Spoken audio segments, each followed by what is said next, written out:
नमस्कार। लाइव तस्वीरें आप हरियाणा के ज़िले करनाल से देख रहे हैं। तस्वीरें आप जो है करनाल ज़िले के गांव ढाकवाला से देख रहे हैं, जहां पर आप देख सकते हैं यमुना नदी के साथ लगते जो गांव हैं, कहीं ना कहीं जो है काफ़ी एरिया ऐसे है जहां पर यमुना के साथ जो है बिल्कुल खेत लगते हैं और वहां के जो ग्रामीण हैं वो काफ़ी ज़्यादा ज़रूर घबराए हुए हैं। वहीं उनसे मिलने के लिए जो है आपको बता दें हरियाणा विधानसभा अध्यक्ष जो है वो उनसे मिलने के लिए पहुंचे। वहीं करनाल ज़िले में जो है लगातार जो है बारिश जारी है। हथनीकुंड बैराज के द्वारा लगातार फिर जो है गेट खोले जा रहे हैं, जिसकी वजह से काफ़ी ज़्यादा पानी जो है इन क्षेत्रों में पहुंच रहा है। वहीं आपको जानकारी दे लगातार जो किसान हैं वो भी काफ़ी ज़्यादा चिंतित ज़रूर बने हुए हैं, क्योंकि लगातार जो उनकी फसलें कहीं ना कहीं पानी में जो है डूब चुकी है। वहीं जो विधानसभा अध्यक्ष है वो पहुंचे हैं, किसानों से भी मिलते हुए जो है नज़र आ रहे हैं। हालांकि जो टोकर जो वहां पर लगी हुई है काफ़ी मजबूत जो है इस बार ज़रूर लगाई गई है। वहीं किसान जो है उनसे भी मिलते हुए जो विधानसभा अध्यक्ष है वो नज़र आएंगे। वहीं हाल ही का जायज़ा लेने के लिए जो है पहुंचे वहीं यमुना से सटे क्षेत्र के दौरे पर।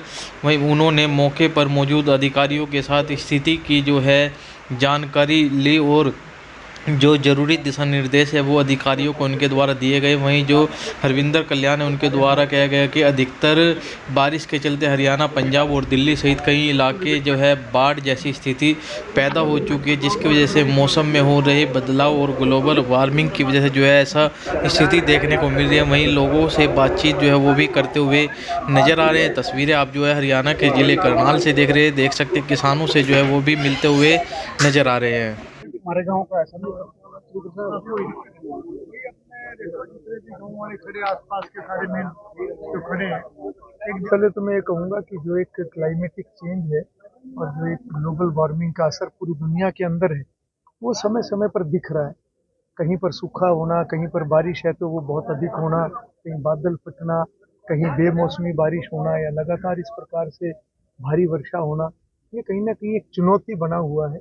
और अभी हमारे पूरे उत्तर भारत में हरियाणा, पंजाब, दिल्ली, चंडीगढ़, हमारे हिमाचल प्रदेश, उत्तराखंड, जम्मू कश्मीर, ये सारा क्षेत्र इस समय पानी की चपेट में है। बारिश के ज़्यादा होने के कारण से आज बहुत बड़े इलाके के अंदर जल भराव है। इसी प्रकार से जो नदियों का जल स्तर बढ़ा हुआ है, क्योंकि जब बारिश ज़्यादा होती है तो डैम से जब पानी छूटता है और जब वो एक मात्रा से ज़्यादा जो पानी छूटता है तो निश्चित रूप से एक जो नदी का जल स्तर है वो काफ़ी बढ़ता है, जिसके कारण से दिक्कतें भी आती हैं बहुत जगह। जो जो नदी के तटबंध हैं वो टूटते भी हैं। इस समय भी जो हालात पिछले दिनों के बने हुए हैं और जो पिछले दिनों में बहुत ज़्यादा जल स्तर बढ़ा था, तो उसमें भी बहुत जगहों पे इस तरह का संकट पैदा हुआ था। परंतु मुझे खुशी है कि हमारे क्षेत्र की अगर मैं बात करूं तो जो 2023 के अंदर जिस प्रकार के हालात बने थे और उसके बाद जो प्लानिंग की गई और जिस प्रकार से सारे तटबंधों को मजबूत किया गया, स्टड लगाए गए, एक मजबूत फ्लड वर्क्स के कार्य हुए, जिसकी वजह से उस प्रकार से नुकसान होने से वो क्षेत्र बचा है।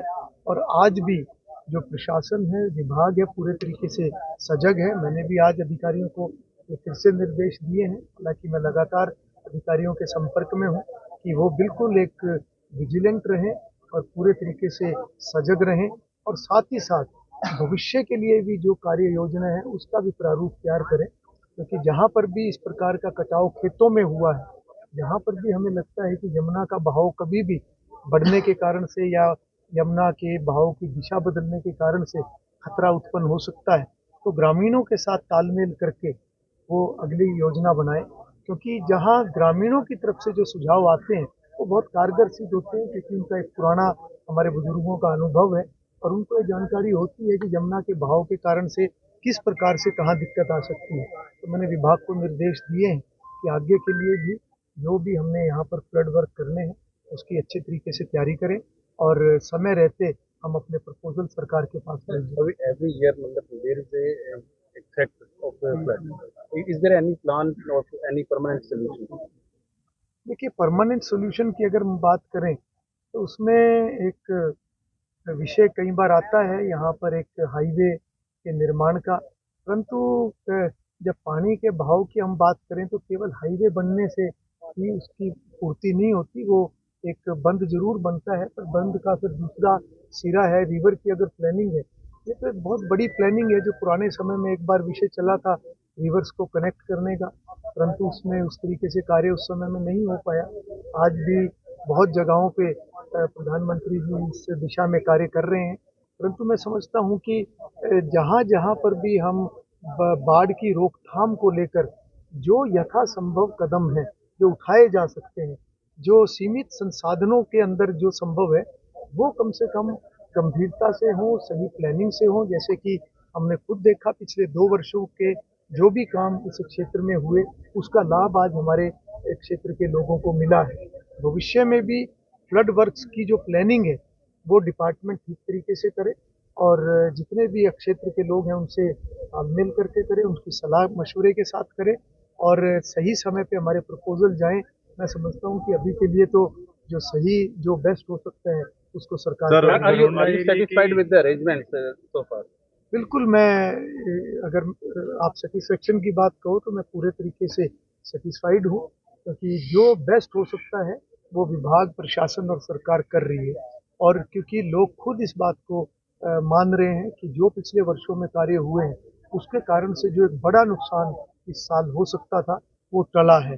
तो मैं समझता हूँ कि हम इसी तरीके से एक सजगता के साथ चले और जो बेस्ट हो सकता है उसको हम मॉनिटर भी करते किसानों से रहें। बातचीत की है, किसानों ने क्या कहा है, कितना नुकसान है, कौन सी फसल का ज्यादा नुकसान है अभी तक? देखिए, कुछ जगहों की जानकारी मिली है जहाँ पर खेतों में कटाव होने के कारण जो है वो फसल खराब हुई है, परंतु जहाँ तक ये तटबंध की बात है वो पूरे तरीके से सुरक्षित है।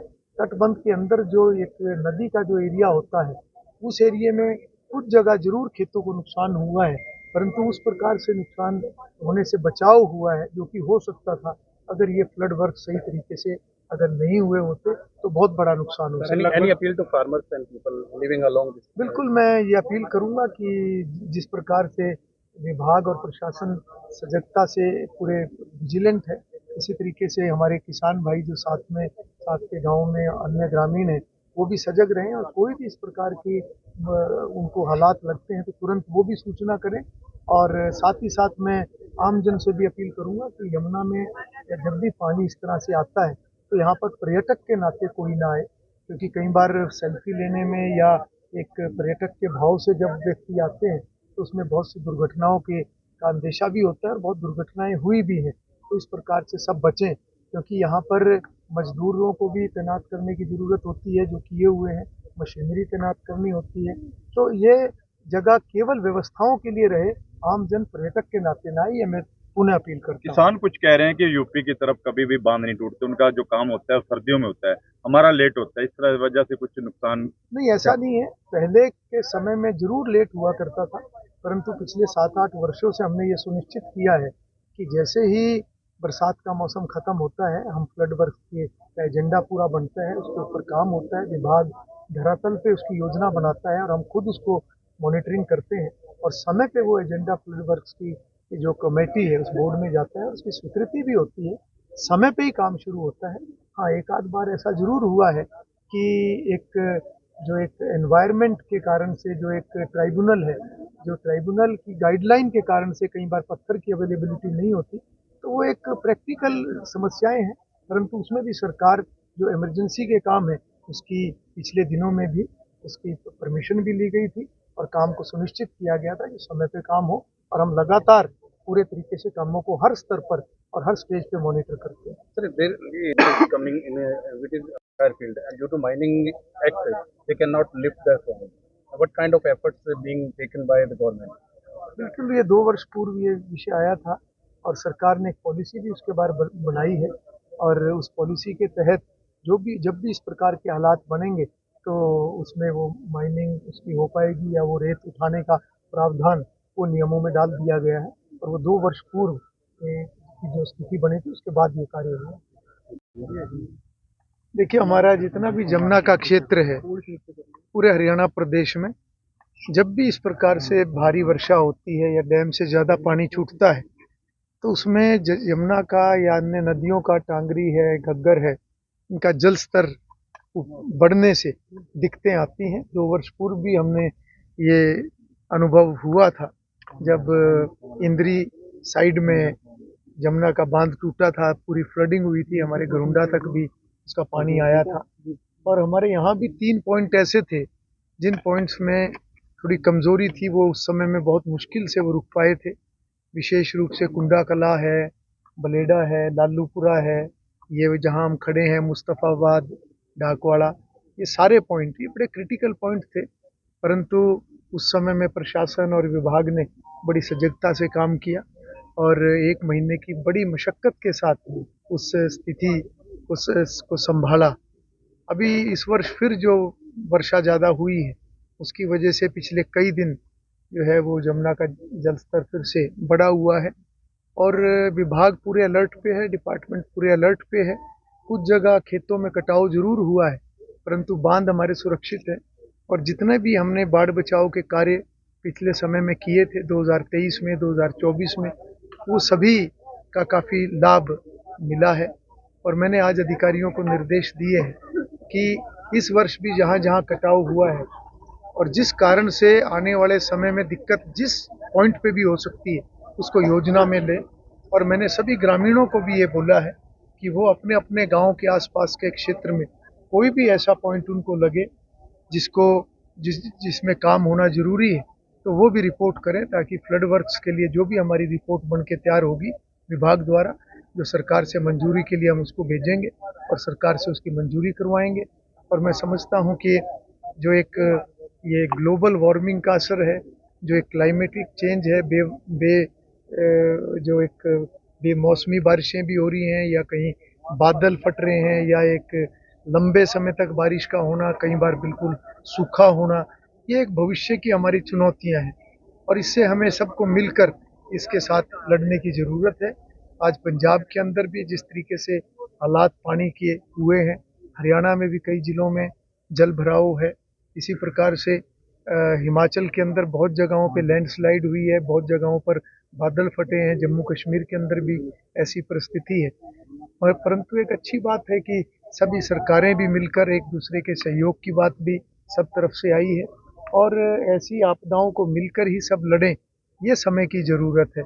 जहाँ तक हमारे क्षेत्र की बात है, मैं आभार व्यक्त करूँगा मुख्यमंत्री जी का कि पिछले समय में जो भी हमारे क्षेत्र में काम हुए उसके कारण से किसानों को काफ़ी लाभ हुआ है और जो एक क्षति इस बार एक इतना भारी पानी के कारण से हो सकती थी, उससे बचाव हुआ है। हम भविष्य में भी इसी प्रकार से एक तालमेल करके ग्रामीणों के साथ, विभाग के साथ, सरकार के साथ ये सुनिश्चित करेंगे कि जहाँ जहाँ जैसी ज़रूरत बाढ़ बचाव को लेकर है, उसको हम समय समय पर करते रहें। मैं प्रभु से ये कामना करता हूँ कि इस प्रकार की परिस्थितियाँ ना बने और जो ये हालात सभी तरफ बने हुए हैं, इनसे जल्दी जो है निजात मिले और लोगों का, क्योंकि इस प्रकार के समय में बहुत नुकसान भी होता है और उस नुकसान की भरपाई करना किसी के लिए भी संभव नहीं है। सरकारों के इंतजाम भी कई बार कुदरत के सामने छोटे पड़ जाते हैं। तो मैं तो प्रभु से कामना करूंगा कि सब और जो है ठीक ठाक सर, लगातार क्योंकि ताजेवाला डैम से पानी छोड़ा जा रहा है और लोग यमुना जी पर जिनके खेत है वो तो जा ही रहे हैं, लोग अमूमन देखने के लिए जा रहे हैं, उनसे कुछ अपील करना चाहेंगे सर? मैं बिल्कुल ये अपील करूंगा कि ये समय बिल्कुल भी पर्यटक बनने का नहीं है और ये एक ऐसा समय है जिसमें एक स्थिति को संभालने की बात है, नज़र रखने की बात है। ऐसे समय पर विभाग अपनी तैयारियां करता है, प्रशासन अपनी तैयारियां करता है, उनको तैयारियों के नाते वहाँ पर मशीनरियाँ भी खड़ी करनी है, वहाँ पर मजदूरों को भी लेकर जाना है। परंतु ऐसे समय में अगर आम जन वहाँ पर्यटक के नाते अगर कोई आएंगे या कोई फ़ोटो लेने का प्रयास करेंगे, सेल्फी करने का प्रयास करेंगे, इससे हादसे हो जाते हैं। ऐसे हमें इस प्रकार के हालात ना बने, उसके लिए मैं सभी से अपील करूँगा कि ऐसे समय में जमुना के पास या पानी के साथ खेलने का प्रयास ना करें। पहल है, जब भी किसी राज्य को या किसी क्षेत्र को इस प्रकार की कठिनाइयों का सामना करना पड़ता है, तो ऐसे समय में बाउंड्रीज नहीं होती। ऐसे समय में मानवता के नाते, समाज के नाते सबको एक होकर परिस्थितियों से लड़ने की ज़रूरत होती है। अगर सरकार ने, मुख्यमंत्री नायब सिंह जी ने इस प्रकार की पहल की है कि वो वित्तीय जो एक सहायता राहत कोष से देने की बात उन्होंने की है, तो मैं उसका स्वागत करता हूँ। इस प्रकार का भाव सभी के अंदर रहना चाहिए और इस तरह की परिस्थितियां दलगत राजनीति से ऊपर उठकर हमें फेस करके और उससे लड़ने की जरूरत है। फसलों ध्यान करना जहाँ जहाँ भी कोई कटाव ऐसा लगे है जिसमें वो और बता दें और आप लोग भी जब अपना प्लान तैयार करो और जोगिंदर राणा जी कोई भी पॉइंट आप लगे जहाँ पे कहीं हल्का फुल्का कटाव इस बार हुआ है तो उसको संज्ञान में दे देना। वैसे तो अब डिपार्टमेंट आप